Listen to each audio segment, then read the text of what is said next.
One truck driver ignored all warning and drove across the Ti Rocher road on Friday. He informed us that he was already near his destination and it would be too costly to turn back.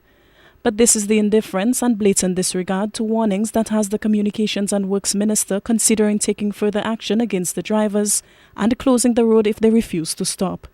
Guy Joseph says he's most concerned about the WASCO pipe and ensuring citizens' supply of water is not cut off. With the exposure of the pipe, if there was to be any damage to this pipe, we would not only have a problem with the road, it means that the road would have to be closed until it is completely repaired, and also you would have no water in the certain areas within the Castries basin and up in the north. As much as I do not want to do so, I think that if we see trucks continuing to use the road, we would be left with no choice but to close the road. The sad part of this whole situation is some of the truckers using the road are the same truckers who have smaller vehicles who use the road also. And so there would be a double inconvenience if we close that road to the point where nobody would be able to use it. The project's contractor agrees.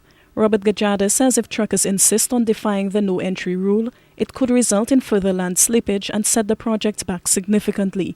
But more than that, he says it puts the lives of his workers and other road users at risk. The larger vehicles have made it very hazardous for us because when they pass, they kind of shake the ground and cause landslides. And as you can notice, the land slippage there is very dangerous to my workers because we're working beneath the road level. So that's a very serious concern to us.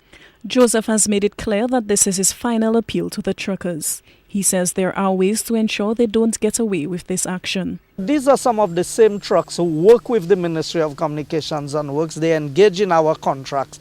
And we are definitely going to monitor this situation in a very close way and make a determination as we move forward how we are going to deal with those persons whom we have appealed to cooperate with us in seeing to it that we can keep the road open for as long as possible.